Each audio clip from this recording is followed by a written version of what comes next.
Good morning, good afternoon, good evening to each and everyone, especially those on the other side of the world.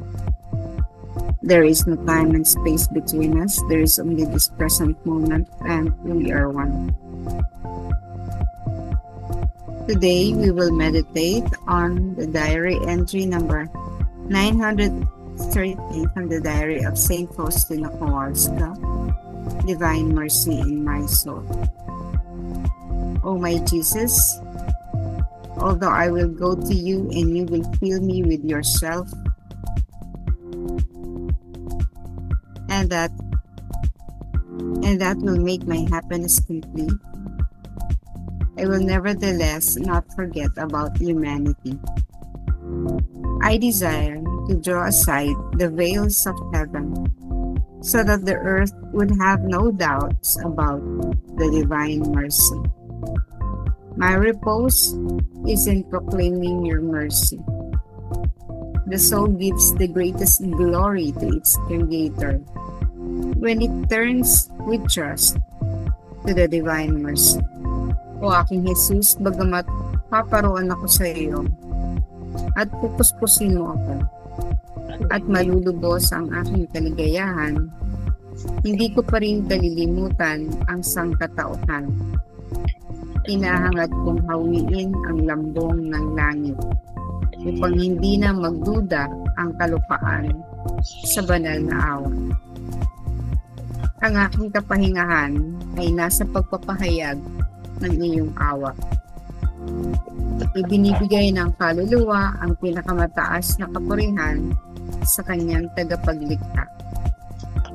Kapag ibinabaling nito ang sarili ng may pananalig sa banal na awa. As we go up to heaven during our spiritual work, soul work, dapat lapat pa rin ang ating paa sa lupa.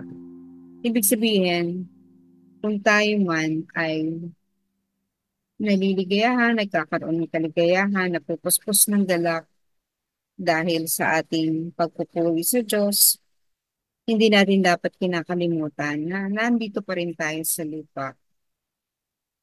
At dito, kailangan tayo ng marami. Na nabubuhay tayo sa lupa, hindi lamang para sa ating sarili. Hindi na tayo ordinaryong tao na ang iniisip na lang ay ang ating sarili at ang ating pamilya, kundi nandito tayo sa lupa sapagkat napakaraming mga kaluluwa ang nangangailangan ng ating tulong, nangangailangan ng habag ng ating Panginoon. At ang habag ng ating Panginoon ay nakararating lamang sa ating kapwa sa pamamagitan din natin. Ginagamit tayo ng Panginoon upang tayo ay makapaghatid ng kaligayahan, pag-asa sa ating kapwa. Kapag tayo ay nakakatulong sa ating kapwa, kapag ang mga kaluluwa nila ay naibabalik natin sa ating Panginoon, nagkakaroon muli sila ng pananalig sa banal na awa. Kung nawawala man ang kanilang pananalig, panaka-naka dahil sa mga pagsubok, na ibabalik ito sa pamamagitan ng ating pagkalina sa kanila.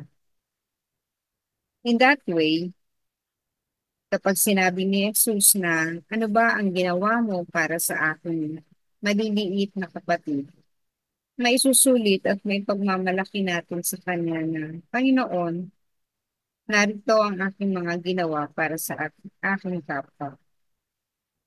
At sasabihin naman ng ating Panginoon sa atin, magaling tapat kong alipin.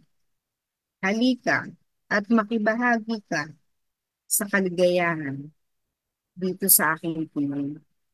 Sa ganung paraan, babalik na naman tayo sa kaligayahan at galak kapiling ng may kapal. Pero ganun pa man, sasabihin pa rin natin, hindi natin dapat kinakalimutan ng ating kapwa. So parang ganito, sumisimba tayo, At sa ating pagsimba, nagkakaroon din tayo ng biyaya.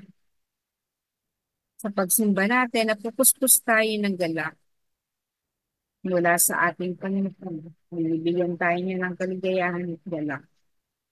Subalit pagkatapos nito, kailangan lumingon muli tayo o ibaba muli natin ang ating sarili sa ating kapwa.